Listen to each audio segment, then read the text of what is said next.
Assalamualaikum warahmatullahi wabarakatuh. Salam guru penggerak. Perkenalkan, saya Mutmainnah SPDI, calon guru penggerak angkatan 9 dari SD Negeri 048 Mambuleling, Kabupaten Polewali Mandar. Di video kali ini merupakan aksi nyata kami pada modul 1.4 Budaya Positif. Sebelumnya, perkenalkan Bapak Fasilitator kami, yaitu Bapak Irwan SPD MPD, dan Ibu pengajar praktik kami, yaitu Ibu Rosmeti DJ SPD. Di video kali ini berisi tentang penyebaran pemahaman budaya positif oleh saya sendiri sebagai calon guru penggerak angkatan 9 kepada rekan guru di SD Negeri 048 Mambuleling. Selamat menyaksikan. Assalamualaikum warahmatullahi wabarakatuh. Selamat siang, salam sejahtera untuk kita semua. Yang terhormat Ibu Kepala Sekolah dan rekan guru yang berbahagia, puji syukur kita panjatkan kepada Allah Subhanahu wa Ta'ala karena telah melimpahkan karunia-Nya sehingga kita dapat berkumpul di tempat ini melakukan kegiatan pada hari ini. Salawat serta salam, marilah kita sanjungkan kepada junjungan kita Nabi Agung Muhammad Sallallahu Alaihi Wasallam. Allahumma sholli wa sallim wa barik alaihi. Semoga dengan kita bersalawat kepada beliau, kita akan mendapatkan syafaatnya di yaumul akhir nanti. Amin amin ya rabbal alamin. Hadirin yang terhormat, dengan mengawali kegiatan kegiatan penyebaran pemahaman budaya positif, marilah kita membaca basmalah. Bismillahirrahmanirrahim. Selanjutnya, sambutan dari Kepala Sekolah SD Negeri 048 Mambuleling kepada Ibu, waktu dan tempat disilahkan.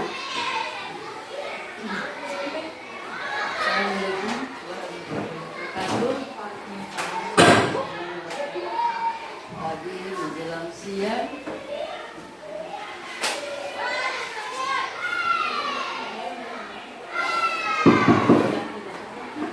bersyukur kita panjatkan kepada Tuhan Yang Maha Kuasa karena pertolongannya senantiasa melindungi kita sehingga kita akan membahas tentang penyebaran pemahaman budaya positif. Ibu-ibu yang saya hormati dan yang saya banggakan, dalam hal ini saya mohon kiranya kegiatan ini dapat kita laksanakan dengan baik dan agar kita dapat terapkan dalam tugas dan tanggung jawab kita masing-masing di tiap-tiap kelas. Karena dengan adanya kegiatan pertemuan, maka kita mendapatkan ilmu, dan ilmu yang kita akan dapatkan, semoga ilmu yang kita dapatkan itu dapat kita memahami dan kita dapat menerapkan di dalam tugas dan tanggung jawab kita ke depan, agar sekolah kita dapat juga mengalami peningkatan kualitas mutu pendidikan. Mungkin itu saja saya sampaikan. Selamat beraktivitas dan selamat siang. Terima kasih. Assalamualaikum warahmatullahi wabarakatuh.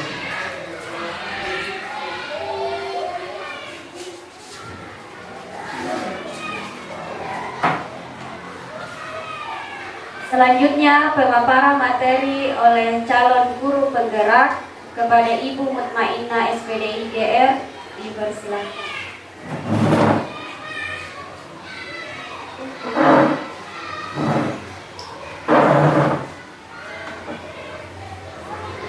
Terima kasih atas kesempatan yang telah diberikan. Assalamualaikum warahmatullahi wabarakatuh. Puji syukur kita panjatkan kehadirat Allah Subhanahu wa taala. Oleh karenanya di kesempatan kedua kali ini kita masih diberikan kesehatan dan kesempatan sehingga kita dapat bertemu kembali pada kesempatan ini untuk mengikuti kegiatan penyebaran pemahaman budaya positif yang insya Allah akan saya bawakan sendiri sebagai bentuk implementasi dari apa yang telah kami peroleh dalam pendidikan guru penggerak selama kurang lebih 2 bulan. Salawat serta salam juga senantiasa kita kirimkan kepada baginda Rasulullah Muhammad SAW. Allahumma shalli wa sallim wa barik alaihi sebagai uswatun hasanah bagi kita. Nah baik Bapak Ibu guru sekalian, sebelum kita memulai kegiatan penyebaran pemahaman budaya positif ini, saya mengajak kepada Bapak Ibu guru sekalian untuk melakukan sedikit ice breaking supaya dalam rangka menambah semangat kita dalam mengikuti kegiatan kita nanti. Mungkin boleh mengikuti gerakan saya ya. Buka tutup bertepuk tangan. Buka tutup tepuk tangan lagi. Digulung-gulung sambil tertawa. Haha, digulung-gulung sambil tersenyum. Hihi. Terima kasih banyak untuk kita semua. Ya. Baik Bapak Ibu sekalian, terkait pemahaman kita tentang budaya positif. Nah, mungkin Bapak Ibu guru sekalian pernah mendengar istilah dari budaya positif. Ada yang boleh menyampaikan kira-kira bagaimana pemahaman kita atau apa yang dimaksud dengan budaya positif itu sendiri? Boleh menyampaikan? Kira-kira kalau menurut kita apa itu budaya positif? Kebiasaan yang baik.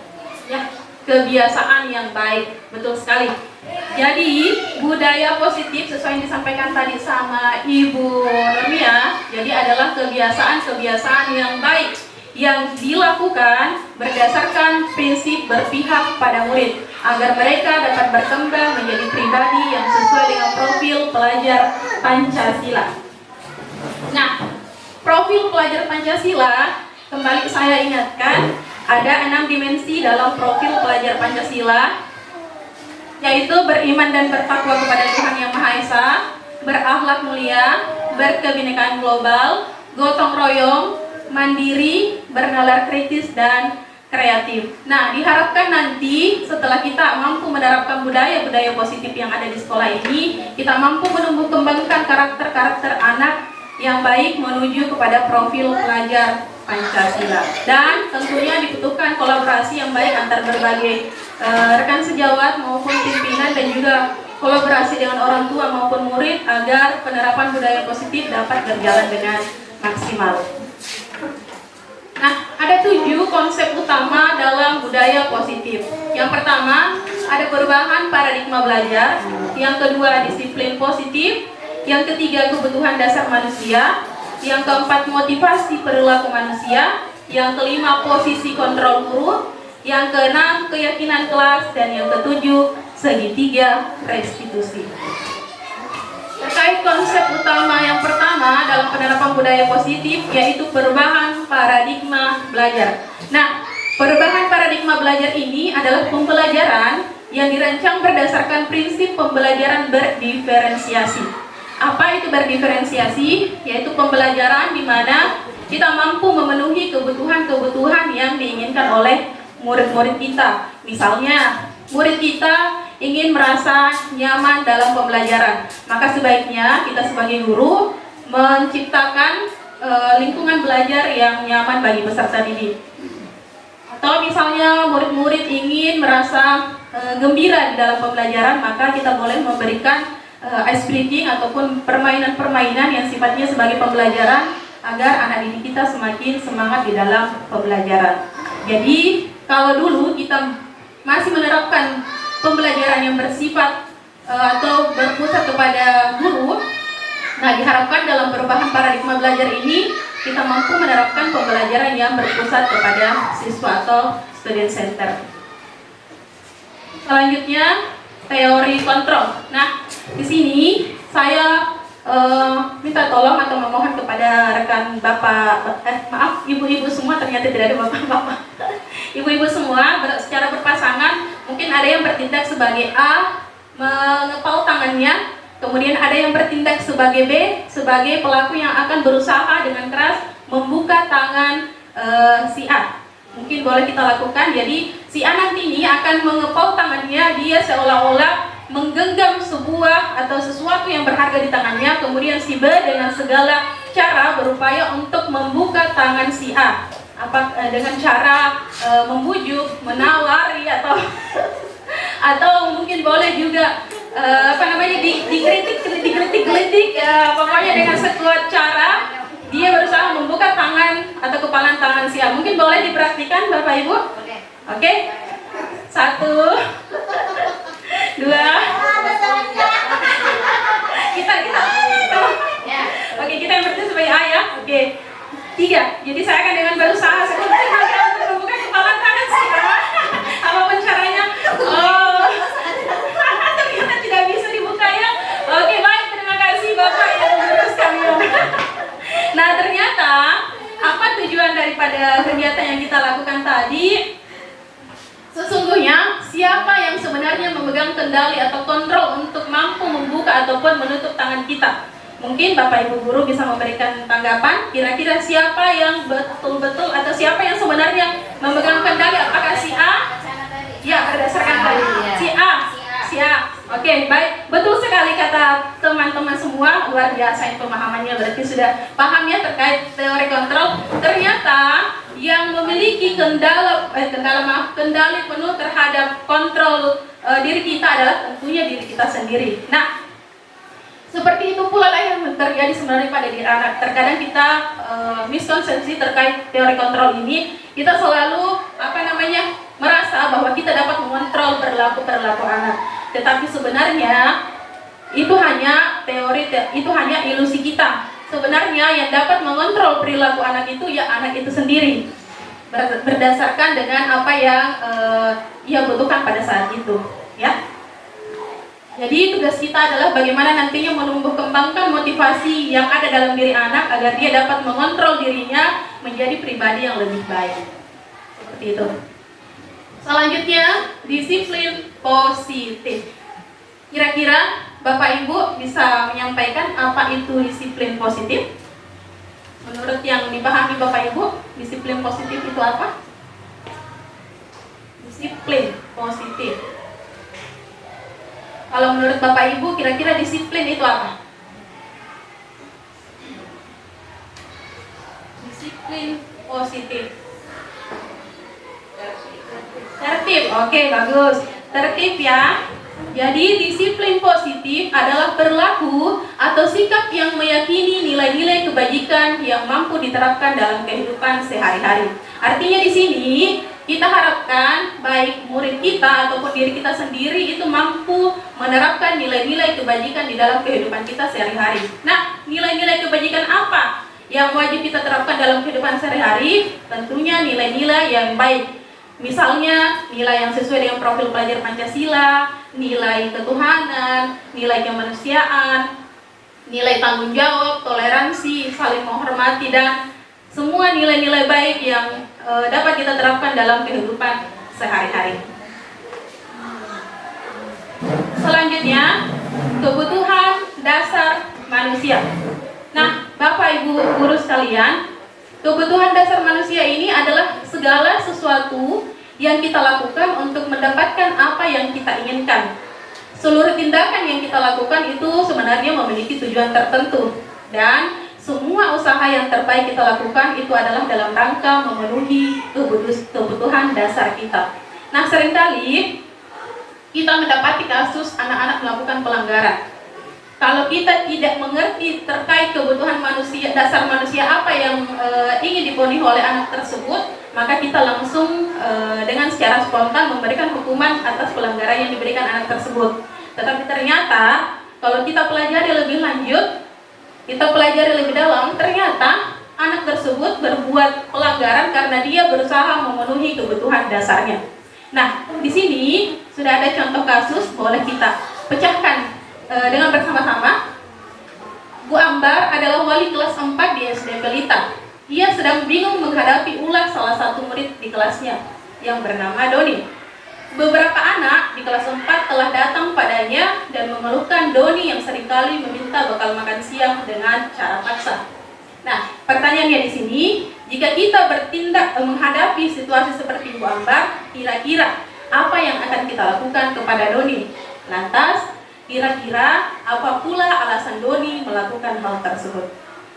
Mungkin ada dari ibu guru sekalian, rekan-rekan sekalian yang bisa menanggapi kalau kita menemukan masalah-masalah ini. Dan saya pikir untuk kasus yang di atas ini adalah kasus yang paling sering terjadi, yang paling sering kita alami di kelas kita.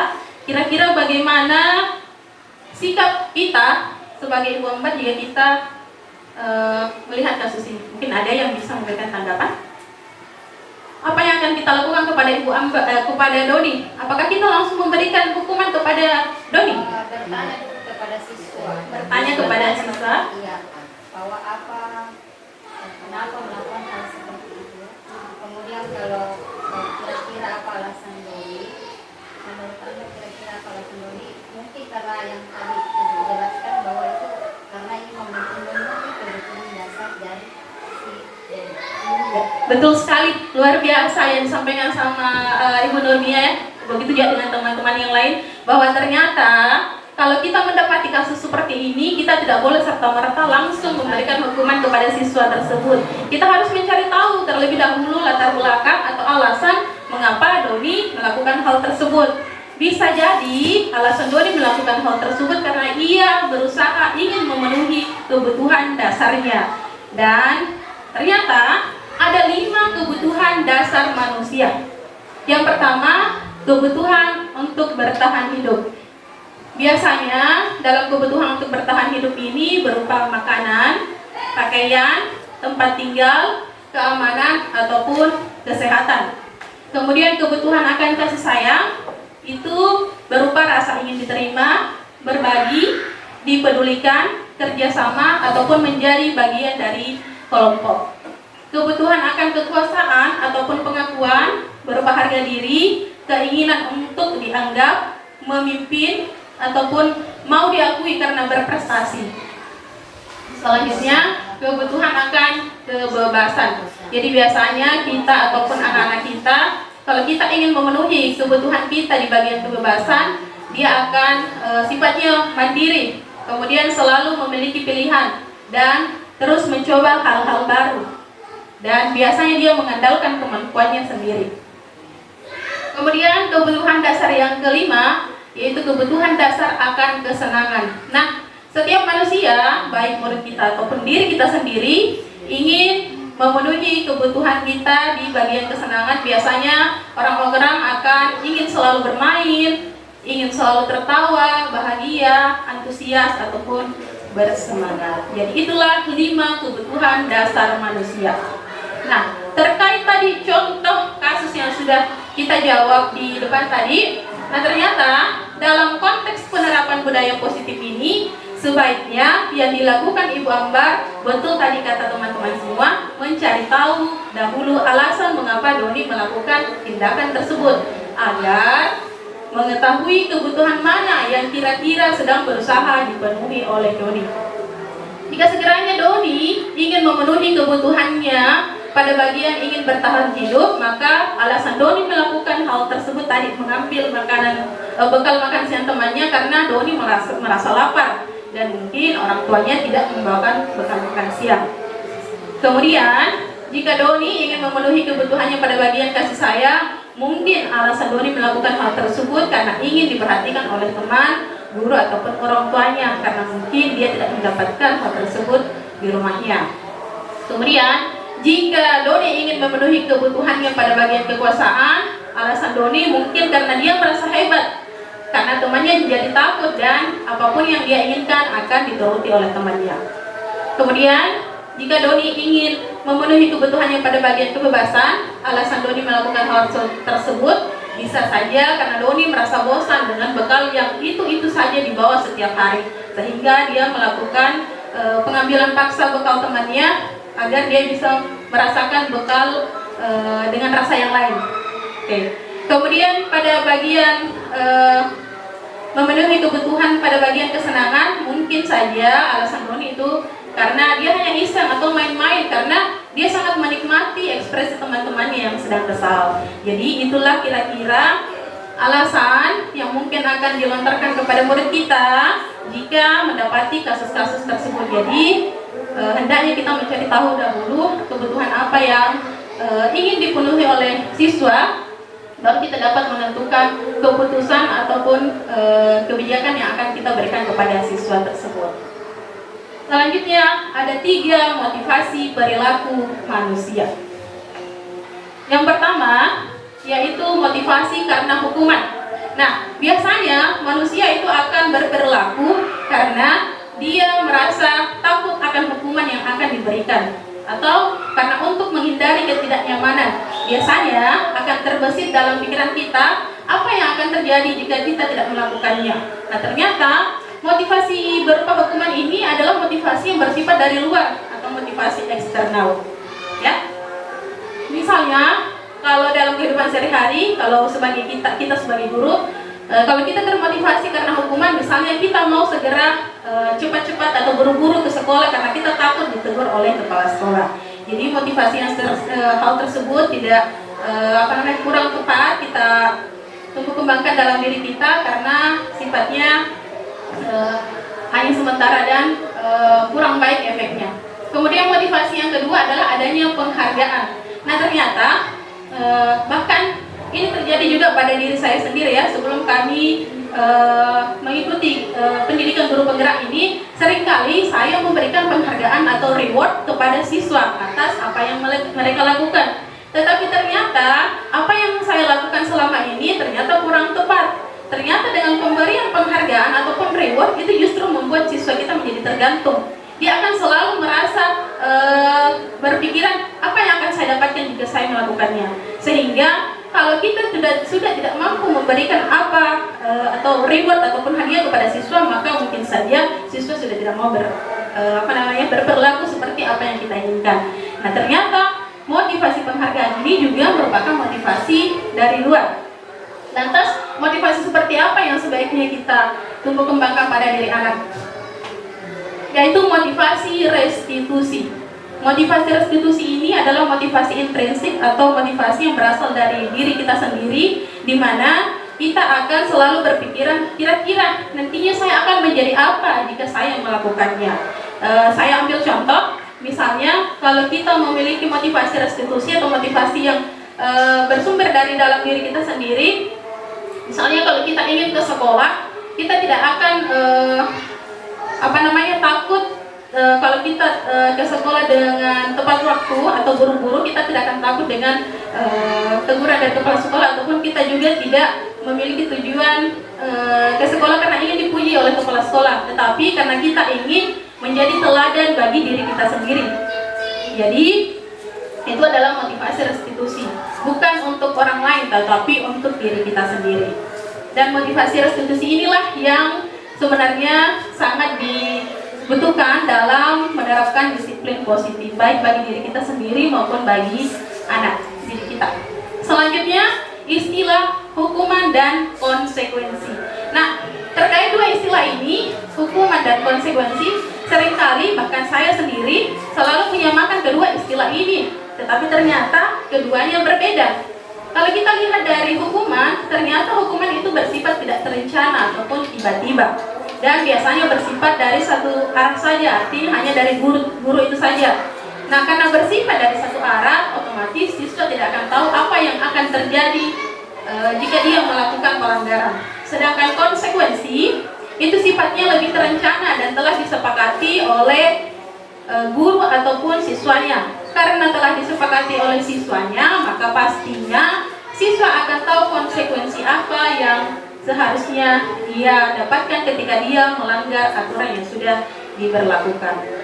Nah, antara hukuman dan konsekuensi ini yang sebaiknya atau yang paling ideal kita berikan kepada siswa adalah pada bagian konsekuensi. Nah, di sini sudah ada contoh kasus, bisa lihat bersama-sama untuk memperdalam pemahaman kita terkait hukuman dan konsekuensi. Jadi ada kasus Iva kurang menguasai pelajaran matematika, sehingga pada saat pelajaran tersebut berlangsung, dia lebih banyak berdiam diri atau menggambar di buku pelajarannya. Pada saat guru matematikanya Pak Seno menanyakan pertanyaan, Iva menjadi gugup dan tak sengaja menjatuhkan tasnya dari kursi, serta tiba-tiba menjadi gagap pada saat berupaya menjawab. Seluruh kelas pun tertawa melihat perilaku Iva yang bicara tergagap dan terkejut. Pak Seno pada saat itu membiarkan teman-teman Iva menertawakan Iva yang tergagap dan malu luar biasa, dan malahan meminta Iva untuk maju ke depan dan berdiri di depan kelas sambil memegang telinganya, karena Iva tidak bisa menjawab pertanyaan dari Pak Seno. Kelas pun semakin gaduh, anak-anak pun tertawa melihat Iva di depan kelas sedang memegang telinganya. Nah, Bapak Ibu sekalian, kira-kira kalau melihat kasus seperti ini, apakah ibu-ibu sekalian, ibu guru sekalian, setuju dengan tindakan yang telah dilakukan oleh Pak Seno kepada Iva? Mungkin boleh diberikan tanggapannya. Kalau setuju, mengapa? Kalau tidak setuju, mengapa? Yang boleh?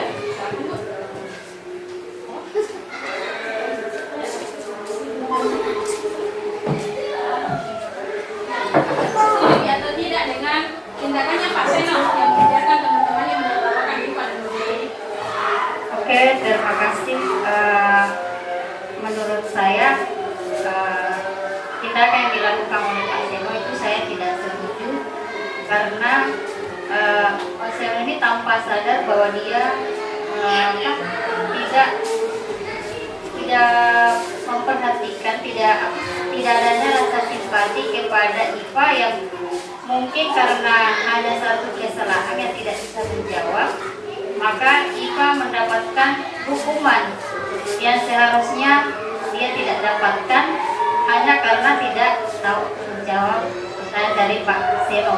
Jelas menjatuhkan mental siswa tersebut. Terima kasih. Ya, terima kasih banyak atas tanggapan dari Ibu Nursia. Jadi betul sekali ya, tindakan yang telah dilakukan oleh Pak Seno ini tidak boleh kita benarkan karena dapat menjatuhkan mental dari anak didik kita kalau kita justru membiarkan teman-teman yang lain menertawakannya. Seharusnya Pak Seno justru memberikan nasihat kepada teman-teman bahwa tidak boleh menertawakan teman kita apapun kondisi yang terjadi pada teman kita. Jadi secara tidak langsung sebenarnya Pak Seno ini telah membiarkan pembulian terjadi di dalam kelas tersebut. Nah, selanjutnya kalau menurut kita, apakah tindakan Pak Seno tadi sebuah hukuman atau konsekuensi? Hukuman, betul. Jadi alhamdulillah teman-teman sudah paham ya terkait hukuman dan konsekuensi. Nah, untuk lebih memperdalam lagi pemahaman kita terkait hukuman dan konsekuensi, mari kita berlatih secara bersama-sama dengan menyelesaikan kalimat-kalimat yang di atas ini untuk menentukan apakah kalimat tersebut termasuk ke dalam hukuman ataupun konsekuensi. Pertanyaan pertama, lari mengelilingi lapangan karena terlambat datang ke sekolah. Menurut ibu-ibu guru sekalian, apakah ini termasuk hukuman atau konsekuensi? Lari, hukuman. Oke, kita lihat jawabannya. Wah, benar sekali. Berarti pemahaman Bapak Ibu sudah sangat luar biasa ya. Selanjutnya, menggantikan kerja tugas teman karena telah dirobek. Hukuman atau konsekuensi? Konsekuensi, betul sekali. Selanjutnya, berjemur di lapangan jam 12 siang karena ribut di kelas, termasuk hukuman? Hukuman, betul sekali. Selanjutnya, berdiri depan kelas sambil mengangkat satu kaki karena tidak menjawab pertanyaan. Hukuman, betul sekali. Dan yang terakhir, membersihkan coretan yang dibuatnya di meja. Konsekuensi, bagus. Alhamdulillah, ternyata Bapak Ibu guru sekalian sudah paham semua terkait hukuman dan konsekuensi. Selanjutnya kita lanjutkan pada bagian posisi kontrol guru. Nah, ternyata kita sebagai guru itu memiliki 5 posisi. Yang pertama sebagai penghukum, yang kedua sebagai pembuat merasa bersalah, yang ketiga boleh bertindak sebagai teman, yang keempat pemantau, dan yang kelima adalah sebagai manajer. Di antara kelima posisi ini, kira-kira menurut Bapak Ibu mana yang paling baik menurut Bapak Ibu posisi kontrol yang seharusnya kita miliki? Apakah BEM Hukum? Sebagai apa, Bu? Manajer. Betul sekali kata Ibu Suti, bahwa dari kelima posisi kontrol ini yang paling ideal atau yang paling baik adalah posisi manajer. Mengapa demikian? Coba kita lihat pada penerapan kasus posisi kontrol di bawah ini. Misalnya kita mendapati siswa kita tidak menggunakan atribut yang lengkap saat upacara bendera. Apabila kita bertindak sebagai penghukum, maka yang akan kita katakan adalah lari mengelilingi lapangan selama 30 menit. Apabila kita bertindak sebagai pembuat merasa bersalah, kita akan menyampaikan berapa kali Bapak atau Ibu harus memberitahu kamu selalu saja mengecewakan Bapak Ibu. Kemudian, apabila kita bertindak sebagai teman, maka yang akan kita katakan pada siswa tersebut, ayo dong ikuti aturan sekolah, tolong bantu Bapak Ibu ya. Sekali ini, ya sudah, tidak apa-apa, lain kali jangan buat seperti itu. Apabila kita bertindak sebagai pemantau, maka yang akan kita katakan, kamu sudah melanggar peraturan sekolah, kamu tentu tahu konsekuensinya. Setelah upacara, kamu beli atribut di koperasi dan jangan ulangi lagi ya. Dan posisi kontrol yang kelima yang akan kita katakan ketika mendapati kasus siswa tidak menggunakan atribut lengkap, apakah kamu tahu kesalahanmu? Bagaimana kamu memperbaiki kesalahanmu? Nah, ternyata pada posisi kontrol manager ini kita memberikan kesempatan kepada siswa untuk mempertanggungjawabkan sendiri perbuatannya. Jadi solusi dari kesalahan yang telah dilakukan oleh siswa itu bersumber dari siswa itu sendiri, bukan dari gurunya. Sehingga diharapkan jika anak-anak sudah mengetahui kesalahannya, kemudian kemudian dia menyelesaikan sendiri masalahnya, diharapkan motivasi intrinsik dalam diri anak itu selalu bertumbuh dan berkembang dalam diri anak. Jadi diharapkan kita berada atau menjadi posisi kontrol sebagai manajer. Nah, selanjutnya untuk lebih memperdalam pemahaman kita terkait posisi kontrol tadi, saya mengajak kepada ibu-ibu guru sekalian untuk menyelesaikan contoh-contoh kasus di atas ini. Semisalnya kita mengeluarkan kata, saya sangat kecewa dengan kamu nak. Kira-kira kalau kita mengeluarkan kata-kata seperti itu, kita berada pada posisi kontrol apa? Menghukum. Kalau kecewa, membuat orang lain merasa oke, betul sekali ya. Jadi kalau kita mengeluarkan kata-kata kecewa kepada anak, berarti kita secara tidak langsung membuat anak itu bersalah. Maka kita berada pada posisi kontrol pembuat merasa bersalah. Selanjutnya, kalau kita mengeluarkan kalimat, ayo lakukan demi Bapak Ibu ya nak. Kira-kira kita berada pada posisi kontrol apa? Sebagai teman, betul sekali. Selanjutnya, apa rencanamu memperbaiki hal ini? Kira-kira posisi kontrol apa? Kalau kita mengeluarkan kalimat seperti ini kepada anak, kita memberikan tanggung jawab kepada anak untuk memperbaiki kesalahannya sebagai manajer. Bagus, alhamdulillah. Selanjutnya, lagi-lagi kamu terlambat. Sudah, belajar di luar saja. Ini termasuk posisi kontrol penghukum. Bagus, alhamdulillah. Dan yang terakhir, kamu tahu peraturan dan konsekuensinya apa kan? Ini adalah posisi kontrol menjadi, iya betul sekali, pemantau. Alhamdulillah, ternyata ibu-ibu guru sekalian sudah paham semua terkait posisi kontrol yang tadi, dan kami harapkan terutama saya sendiri itu dapat menerapkan posisi kontrol sebagai manajer dalam menghadapi berbagai permasalahan yang ada di sekolah maupun di kelas saya nanti. Nah, selanjutnya keyakinan kelas. Keyakinan kelas ini adalah kesepakatan yang dibuat bersama murid untuk menumbuh kembangkan perilaku-perilaku baik pada murid. Nah, kenapa keyakinan kelas? Kenapa bukan kesepakatan kelas? Kalau kita bercermin pada pada masa lalu, seringkali kita mendengar kata kesepakatan kelas, dan itu juga yang sudah saya lakukan di dalam kelas, telah melakukan kesepakatan kelas. Tetapi ternyata kesepakatan kelas ini justru lebih baik kita menggunakan atau melakukan keyakinan kelas di dalam kelas. Kenapa? Karena kalau keyakinan kelas biasanya itu bersumber dari nilai-nilai yang diinginkan oleh siswa kita sendiri. Sedangkan kesepakatan kelas itu hanya berasal dari guru saja. Sehingga dengan keyakinan kelas ini diharapkan karena anak-anak sendiri atau anak didik kita sendiri yang menginginkan apa yang mereka inginkan, diharapkan anak-anak mampu memiliki keyakinan dan menerapkan keyakinan-keyakinan kelas tersebut secara berkepanjangan dan berkelanjutan. Sedangkan kalau untuk kesepakatan kelas karena hanya bersumber dari guru, terkadang ada anak-anak yang masih sering saja melanggar, sehingga pasti efeknya memberikan dampak yang jangka pendek. Jadi sebaiknya memang keyakinan kelas yang kita lakukan di dalam kelas. Nah, berikut adalah contoh pembuatan keyakinan kelas yang sudah saya berikan kepada kelas saya sendiri. Alhamdulillah setelah mempelajari pendidikan dalam guru penggerak ini, saya mengubah dari kesepakatan kelas yang sudah saya buat terlebih dahulu, kemudian saya ubah menjadi keyakinan kelas. Nah, bagaimana prosesnya? Ibu-ibu semua, ibu guru semua, yang pertama saya membagikan sebuah kertas sticky note kepada anak-anak saya. Kemudian anak-anak saya secara mandiri satu persatu menuliskan nilai-nilai apa yang akan mereka inginkan di dalam kelas. Misalnya mereka menginginkan kelas yang bersih, kelas yang dimana teman-temannya tidak ada pembulian, kelas yang saling menghargai, saling menghormati.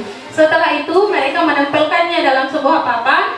Setelah ditempelkan dalam sebuah papan, kita akan nanti mengklasifikasikan atau mengelompokkan keyakinan atau nilai-nilai kelas tersebut.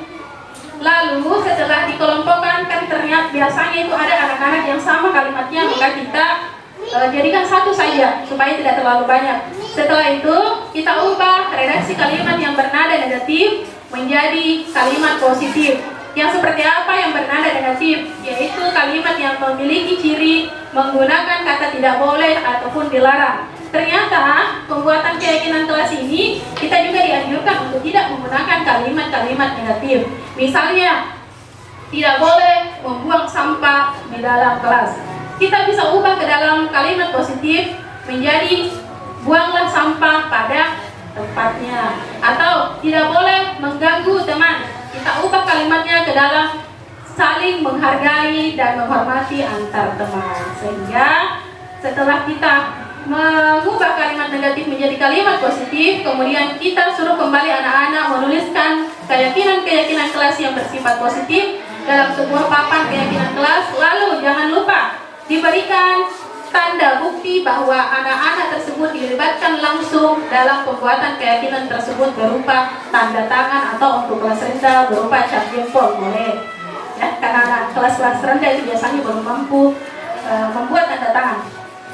Ya, konsep budaya positif yang terakhir yaitu segitiga restitusi. Nah, Bapak Ibu sekalian, apa itu segitiga restitusi? Segitiga restitusi ini adalah suatu metode penyelesaian masalah dengan melakukan proses dialog yang dilakukan guru kepada murid, di mana murid itu sendiri nanti yang menemukan solusi dari permasalahannya. Jadi ini hampir sama dengan tindakan atau posisi kita sebagai manajer tadi ya. Tetapi kalau untuk segitiga restitusi ini itu memiliki 3 tahapan yang harus kita laksanakan. Jadi ada 3 tahapan dalam segitiga restitusi. Yang pertama, menstabilkan identitas.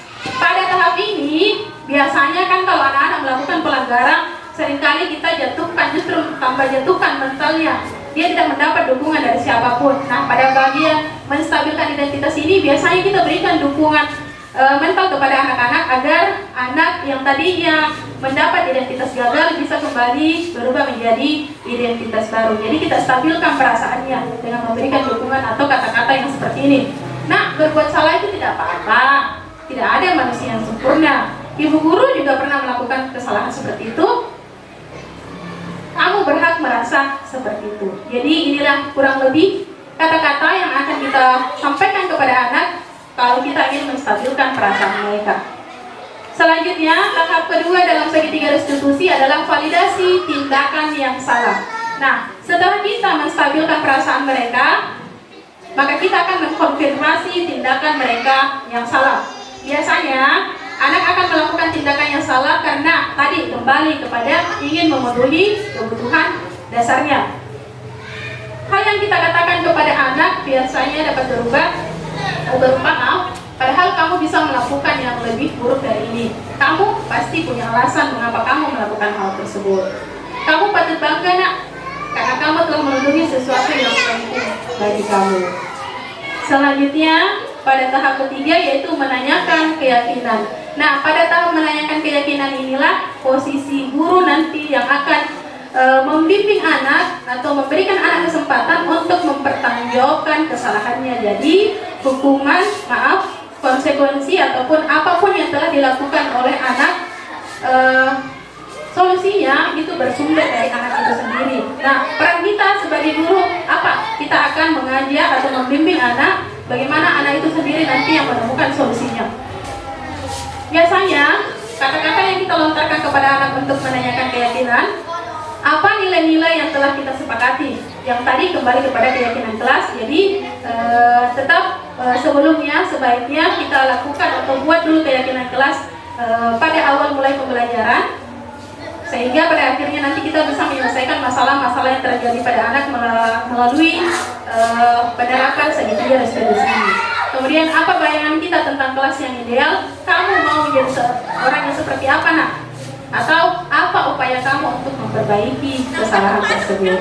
Jadi bukan guru yang langsung memberikan konsekuensi, misalnya anak terlambat ke sekolah, maka kita langsung memberikan sanksi kepada anak tersebut, tetapi bagaimana kita mengajak anak untuk berpikir secara kritis, menemukan sendiri solusinya, kira-kira apa yang akan mereka lakukan agar tidak lagi terlambat ke sekolah.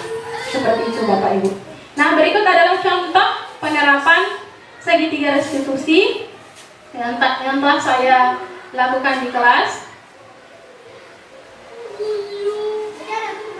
Itu bisa menjadi referensi bagi Bapak Ibu dalam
contoh penerapan segitiga restitusi yang telah saya terapkan di dalam kelas.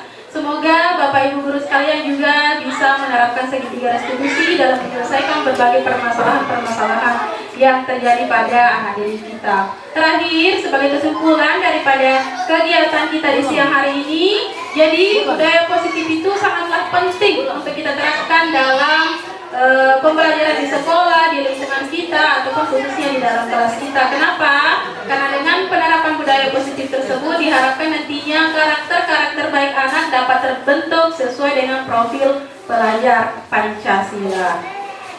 Demikian yang bisa saya sampaikan. Mohon maaf atas segala kekurangan. Saya juga berterima kasih yang sebesar-besarnya atas izin dari kepala sekolah serta kontribusi dan partisipasi dari teman-teman sekolah dan teman-teman semua yang sudah sedia meluangkan waktunya untuk sama-sama meningkatkan wawasan kita terkait budaya positif. Jika ada teman-teman yang masih merasa kurang puas atau masih belum paham terkait apa yang sudah saya paparkan, dengan ini saya Persilakan, saya kembalikan kepada Ibu Moderator. Saya akhiri, wassalamualaikum warahmatullahi wabarakatuh. Demikian pemaparan materi tentang budaya positif. Jika ada teman-teman yang ingin bertanya, dipersilahkan. Kalau tidak ada, alhamdulillah. Berarti teman-teman sudah paham semua ya. Semoga kita bisa mengimplementasikan budaya positif ini di lingkup sekolah kita. Ya, demikian saya sebagai moderator mohon maaf atas segala kekurangan. Saya akhiri dengan ucapan wallahu muwaffiq ila aqwamit thoriq.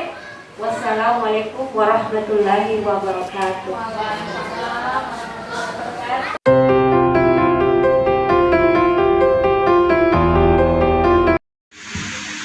Assalamualaikum warahmatullahi wabarakatuh. Perkenalkan, saya Ibu Nasmia, wali kelas 4 dari SDN 048 Nambuliling. Saya ucapkan banyak terima kasih kepada Ibu Mutmainnah calon guru penggerak angkatan 9 karena telah melakukan diseminasi budaya positif.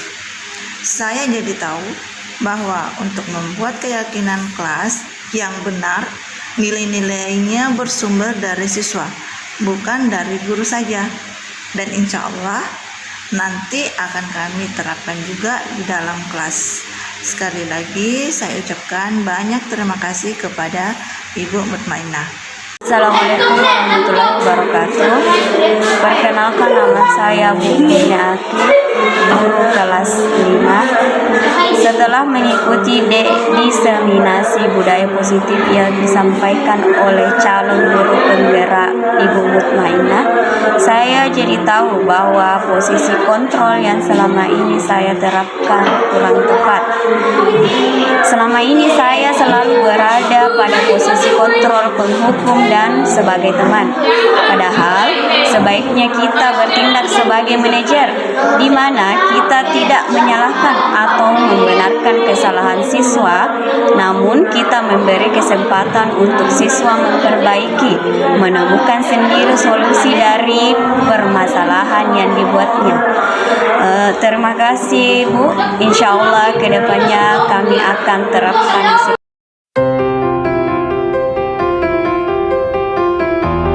Assalamualaikum warahmatullahi wabarakatuh.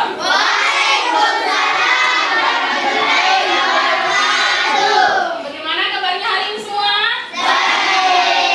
Alhamdulillah. Nah, anak-anakku sekalian, sebelum kita mulai pembelajaran, hari ini Ibu akan mengajak kalian semua untuk melakukan pembuatan keyakinan kelas. Ibu mau dengar semua semangatnya dahulu. Coba tepuk semangat.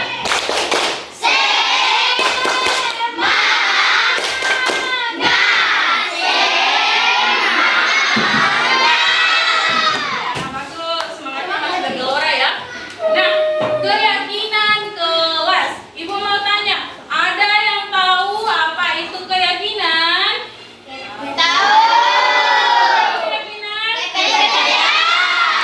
Kepercayaan. Oke, bagus. Jadi keyakinan kita kepada Allah atau kepercayaan kita kepada Allah Subhanahu wa Ta'ala. Lagi ya, Muslim.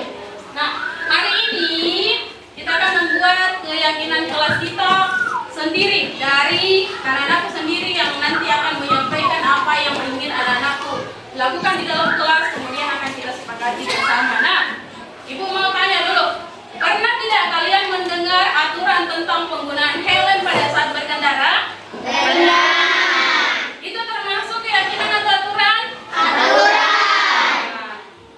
Ya. Apa perbedaannya keyakinan dibandingkan aturan? Bagus sekali pertanyaannya, Alia. Apa bedanya aturan dengan keyakinan? Kalau aturan itu dibuat atau bersumber dari satu pihak saja. Ibu mau tanya, pada saat peraturan penggunaan helm dalam berkendara itu dibuat, apakah kalian ikut sertakan? Tidak. Nah, kalau keyakinan itu dibuat berdasarkan kesepakatan antara kalian sebagai murid dan ibu guru. Jadi dia dibuat berdasarkan kesepakatan bersama. Oke, baik. Nah, perhatikan coba di atas. Keyakinan kelas adalah metode untuk menumbuhkan kembali disiplin positif atau perilaku disiplin yang didasari oleh motivasi dari diri kalian sendiri. Jadi bukan motivasi dari luar, ya. Keyakinan kelas ini nantinya akan kita buat seperti yang Ibu katakan tadi, berdasarkan kesepakatan antara kalian dengan Ibu guru. Bagaimana proses ataupun langkah-langkah dalam pembuatan keyakinan kelas? Di sini sudah tertera. Yang pertama, langkahnya adalah kalian nanti akan menuliskan keyakinan yang ingin kalian terapkan di kelas. Yang seperti apa itu keyakinan? Contohnya, Bu, misalnya peraturan yang mau kita terapkan di kelas adalah dilarang makan pada saat belajar. Atau misalnya jagalah kebersihan kelas. Atau misalnya datang tepat waktu. Atau misalnya lagi dilarang mengganggu teman. Atau meminta izin ketika keluar kelas. Atau memberi salam ketika masuk ke dalam kelas. Itu semua adalah contoh-contoh keyakinan yang akan kalian nanti tuliskan pada sticky note yang ada di sini, ya. Jadi tugasnya kalian sekarang silahkan naikkan pulpennya. Setiap siswa akan menuliskan kira-kira keyakinan apa yang akan keyakinan apa yang akan atau yang ingin kalian terapkan di dalam kelas ini agar tercipta suasana kelas yang nyaman, kelas yang kondusif, yang menyenangkan bagi kalian. Oke, jadi di sini Bu Guru sudah punya sticky note. Masing-masing nanti Ibu bagikan kepada kalian. Kalian tuliskan satu saja kesepakatan atau keyakinan kelas yang ingin kalian tuliskan di dalam sini. Yang seperti Ibu sampaikan tadi, ya. Kalau boleh jangan ada yang sama, kalau boleh, ya. Oke, sudah paham ya yang apa yang tadi tuliskan? Oke, silakan dibagi saya ke belakang. Ya, tulis saja misalnya dilarang datang tepat waktu ke sekolah, dilarang mengganggu teman. Apa yang kamu inginkan di dalam kelas? Apa yang kamu inginkan di dalam kelas? Misalnya jaga kebersihan. Tulis bagian depannya, jangan yang ada lemnya, karena lemnya nanti akan kita pakai tempel di papan. Ibu tahu, dioper ke belakang saya. Oper ke belakang, tolong. Ya, tolong ditulis namanya biar Bu Guru tahu. Oh, ini keyakinan kelas bersumber dari siswa ini. Ya. Ya, satu boleh. Ingat jangan menulis di bagian yang ada lemnya, ya. Karena kita akan nanti tempelkan di papan. Tulis.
sejenis, ya.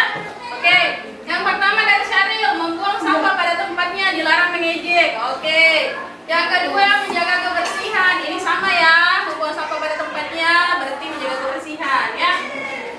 melakukan pembulian, tidak memukul teman, saling menghargai, tidak berkata kasar. Oke, memperhatikan penjelasan kamu. Oke. Dinda, ada Yusuf banyak ya. Irwan dilarang buang sampah. Ini sama juga ya. Jadi ibu pindahkan di sini ya. Sama dong. Oke. Dilarang membuang sampah, sama. Dilarang makan dan minum, ini beda. Kita pindahkan ke sini. Dilarang mengganggu dan berbicara kotor, beda juga. Pindahkan di sini. Rizky. Dilarang mengganggu teman. Oke, pindahkan juga di sini, sama ya di sini. Oke. Ingin terlihat rapi. Oke, bagus. Dari Suci Aulia, menjaga lingkungan. Ingin kelas menjadi bersih. Oke, berarti tentang kebersihan ya. Dilarang mengejek teman, dari Sarel juga. Oke, Aulia, membuang sampah pada tempatnya, sama ya. Dilarang makan saat pembelajaran. Oke. Dilarang ribut dalam kelas. Oke. Dari Ilham ya. Dilarang mengganggu teman, ini sama ya. Dilarang mengejek, dilarang mengganggu, sama toh. Tidak membuli. Oke.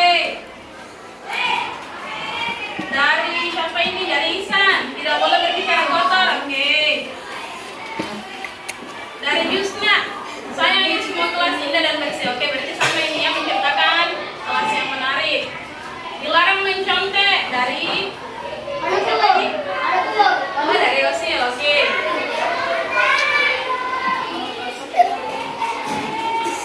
Dari Sri Nanda, tidak boleh ada yang ribut. Oke, ini sama ya. Oke, nah langkah pertama, langkah kedua, dan langkah ketiga sudah kita lakukan bersama. Selanjutnya, kita akan mengubah keyakinan kelas yang tadinya bernilai atau bermakna kalimat negatif menjadi kalimat positif. Yang mana yang dikatakan kalimat negatif? Ketika dalam kalimat tersebut ada kata dilarang atau ada kata jangan. Kita akan konversi atau akan kita ubah kalimatnya dalam bentuk kalimat positif. Misalnya, jadi nanti tugasnya kali ini mengubah ya. Dilarang mengejek teman. Kira-kira kalau kita ubah ke dalam kalimat positif, apa yang akan apa isi kalimatnya? Dilarang mengejek. Jangan pakai kata dilarang. Jangan juga tidak. Jangan membuli. Tidak boleh mengejek. Tidak boleh juga.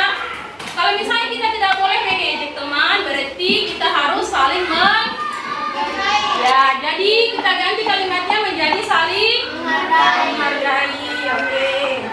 Ya, kita ganti ya, jadi saling menghargai. Siapa yang boleh membantu guru menuliskan satu kalimat di sini tadi? Saling menghargai antar teman. Jusnawati boleh ya? Atau Suci? Ya, tuliskan di sini sayang. Saling menghargai antar teman. Itu yang pertama. Kemudian dilarang membuang sampah sembarangan. Apa kalimat positifnya? Buanglah sampah. Bagus. Buanglah sampah pada tempatnya. Minta tolong dituliskan. Siapa yang mau? Siapa yang mau? Ya, oke. Buanglah sampah pada tempatnya.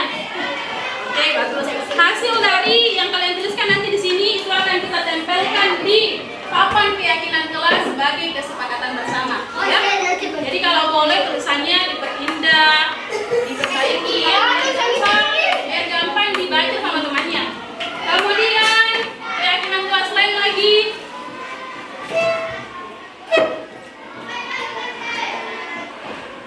Ini memperhatikan penjelasan guru. Setuju atau tidak? Setuju. Ada yang boleh menuliskan? Fendi, oke. Memperhatikan itu sudah bernilai positif ya, jadi tidak perlu kita ubah lagi. Ibu cari lagi. Dilarang makan saat pembelajaran dari MIPA. Kira-kira kalau kita ubah konteks kalimatnya menjadi kalimat positif, apa? Dilarang makan saat pembelajaran.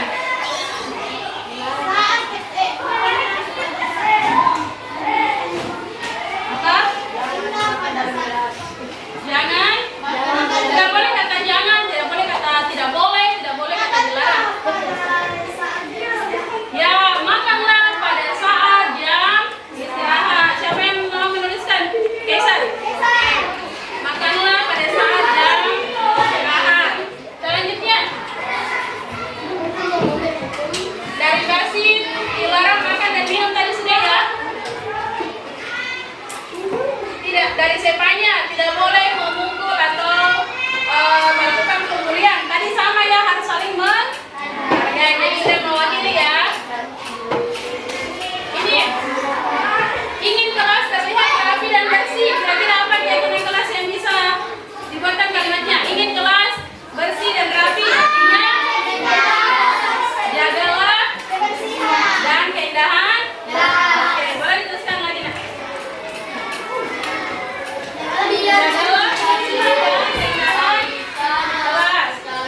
Tidak boleh berbicara kotor. Kira-kira kalau kita ganti kalimatnya menjadi kalimat positif, apa? Berubah jadi apa? Tidak boleh berkata kotor. Artinya,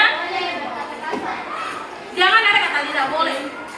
Tidak boleh berkata kotor. Artinya, Berbicara yang baik. ya berbicaralah yang baik. Tolong kasih ditulis. Berbicaralah yang sopan dan baik. Itu dari siapa tadi itu? Dari Sri Nanda. Dari Nisa, tidak mengganggu teman. Oke, itu sama juga tadi ya. Dilarang makan. Oke, dilarang makan. Oh, ini juga datang tepat waktu. Siapa lagi yang mau menuliskan, Ilham? Boleh tuliskan. Datang tepat waktu. Oke.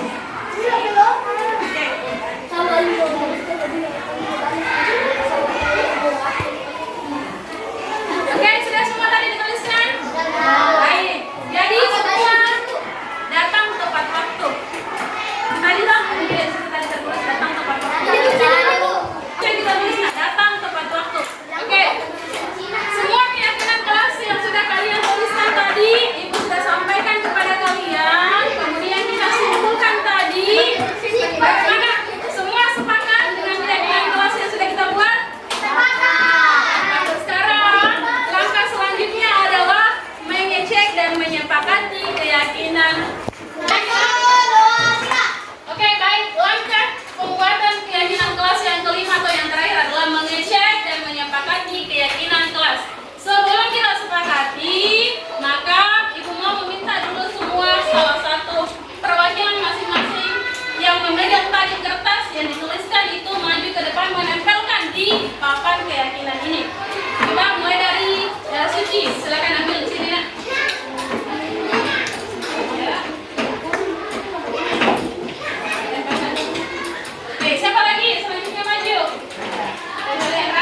sudah kalian langgar karena kalian sendiri yang membuat keyakinan tersebut.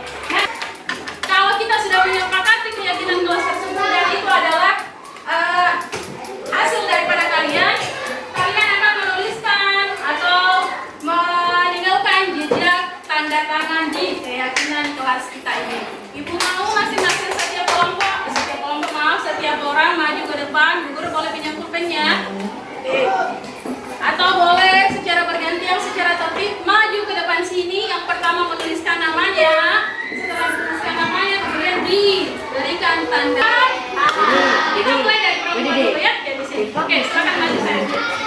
Boleh di sini maju lagi sekolah. Jadi nama,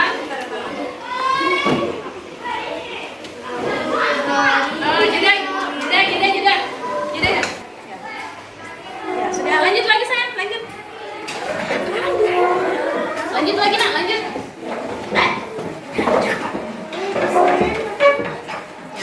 Oke, silakan ditandatangani sebagai bukti kalau kamu sudah menyepakati keyakinan kelas yang sudah kita buat. Ya, lanjut. Perempuan. Ya. Oke.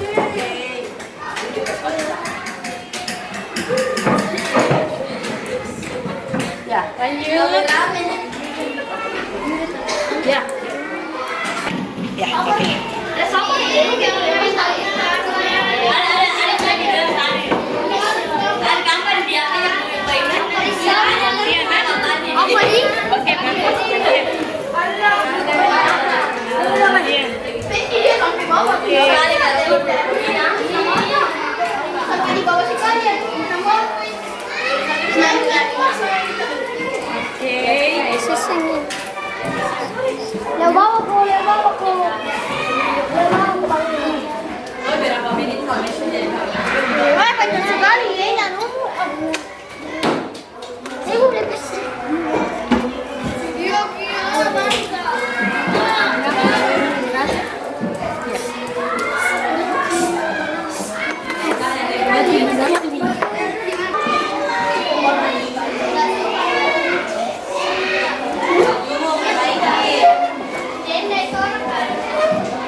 kalian langgar, supaya kalian selalu mengingat bahwa apa yang saya lakukan itu adalah telah melanggar keyakinan kelas yang saya buat sendiri, ya.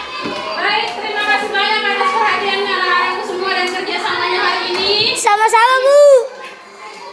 Ibu meminta maaf atas segala kesalahan ataupun kekurangan yang sempat terlontarkan dari mulutnya Bu Guru tadi, karena sejatinya kesalahan itu ada pada mata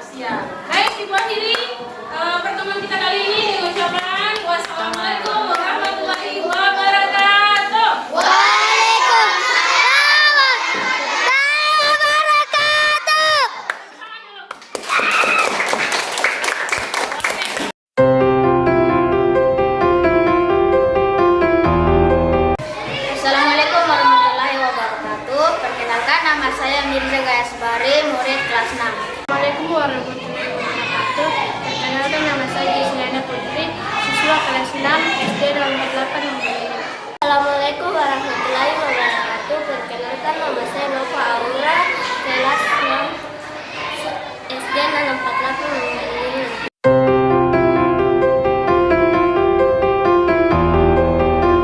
Perasaan saya sangat senang dan menyenangkan sekali. Luar biasa dan semangat.